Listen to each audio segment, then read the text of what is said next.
ತುಂಬಾ ಜನ peanut butter ತಿಂದ್ರೆ ವೆಯ್ಟ್ ಗೇನ್ ಆಗುತ್ತಾ ಅಥವಾ ವೆಯ್ಟ್ ಲಾಸ್ ಆಗುತ್ತಾ ಅಂತ ಕೇಳ್ತಿರ್ತೀರಾ. ಪೀನಟ್ ಬಟರ್ ನ್ಯಾಚುರಲ್ ಆಗಿ ಮಾಡಿದ್ರೆ, ಮನೆಯಲ್ಲೇ ಮಾಡಿದ್ರೆ ತುಂಬಾ ಒಳ್ಳೇದೇನೆ. ಅದರಲ್ಲಿ ಹಲವಾರು ರೀತಿಯ ಆಂಟಿ ಆಕ್ಸಿಡೆಂಟ್, ವೈಟಮಿನ್ಸ್, ಮಿನರಲ್ಸ್, ಒಂದಿಷ್ಟು ಪ್ರೋಟೀನ್, ಹೆಚ್ಚಾಗಿ ಫ್ಯಾಟೇ ಜಾಸ್ತಿ ಇರುತ್ತೆ. ಅದು ಈಗ ವೆಯ್ಟ್ ಗೇನ್ ಆಗುತ್ತೋ ಅಥವಾ ವೆಯ್ಟ್ ಲಾಸ್ ಆಗುತ್ತೋ ಅನ್ನೋದು ನೀವು ಎಷ್ಟು ಪ್ರಮಾಣದಲ್ಲಿ ತಿಂತಾ ಇದ್ದೀರಾ ಅಥವಾ ನೀವು ಎಷ್ಟು ಕ್ಯಾಲೋರೀಸ್ ದಿನದಲ್ಲಿ ತಿಂತಿದ್ದೀರಾ ಅದ್ರ ಮೇಲೆ ಡಿಪೆಂಡ್ ಆಗಿರುತ್ತೆ. ಕೆಲವೊಬ್ಬರು ವೆಯ್ಟ್ ಲಾಸ್ ಡಯಟ್ ಅಲ್ಲಿ ಇದ್ದಾಗ ಪೀನಟ್ ಬಟರ್ ತಿಂದು ವೆಯ್ಟ್ ಗೇನ್ ಆಯ್ತು ಅಂತ ಕಂಪ್ಲೇಂಟ್ ಮಾಡ್ತಿರ್ತಾರೆ. ಅವರು ಈ ತರ ತಪ್ಪುಗಳು ಮಾಡ್ತಿರ್ತಾರೆ. ಅಂದ್ರೆ 1 ಸ್ಪೂನ್ ಅಂತ ಹೇಳೋ ಜಾಗದಲ್ಲಿ ಕ್ವಾಂಟಿಟಿನ ಕೌಂಟ್ ಮಾಡದೆ ಸ್ವಲ್ಪ ಜಾಸ್ತಿ ತಗೊಂಡ್ಬಿಡ್ತಾರೆ. ಅವಾಗ ಅವ್ರು ಪೂರ್ತಿ ದಿನ ಏನ್ ಆಹಾರ ತಿಂತಿರ್ತಾರೆ ಅದ್ರ ಕ್ಯಾಲೋರಿ ಸ್ವಲ್ಪ ಜಾಸ್ತಿ ಆಯ್ತು ಅಂದ್ರೆ ಅವ್ರಿಗೆ ವೆಯ್ಟ್ ಗೇನ್ ಆಗ್ಬೋದು. ವೆಯ್ಟ್ ಗೇನ್ ಮಾಡೋರಿಗೆ ಈಸಿಯಾಗಿ ಜಾಸ್ತಿ ಕ್ಯಾಲೋರೀಸ್ ತಿನ್ನುವಂತ ಆಹಾರಗಳು ಜಾಸ್ತಿ ತಗೊಂಡಾಗ ಹೆಲ್ಪ್ ಆಗುತ್ತೆ. ತುಂಬಾ ತಿನ್ನಕ್ ಆಗಿಲ್ಲ ಅಂದ್ರೆ ಕಡಿಮೆ ಆಹಾರ ತಿಂದ್ರು ಜಾಸ್ತಿ ಕ್ಯಾಲೋರೀಸ್ ಬರಬೇಕು ಅಂದ್ರೆ ಪೀನಟ್ ಬಟರ್ ಸ್ವಲ್ಪ ಹೆಲ್ಪ್ ಆಗುತ್ತೆ.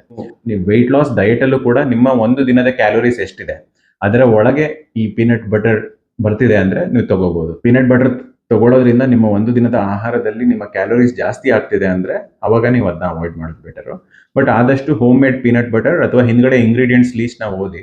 ಈಗ ಹೈಡ್ರೋಜನೇಟೆಡ್ ಆಯಿಲ್, ಪ್ರಿಸರ್ವೇಟಿವ್ಸ್, ತುಂಬಾ ಎಕ್ಸ್ಟ್ರಾ ಶುಗರ್ ಇದೆಲ್ಲ ಆಡ್ ಮಾಡಿರ್ತಾರೆ.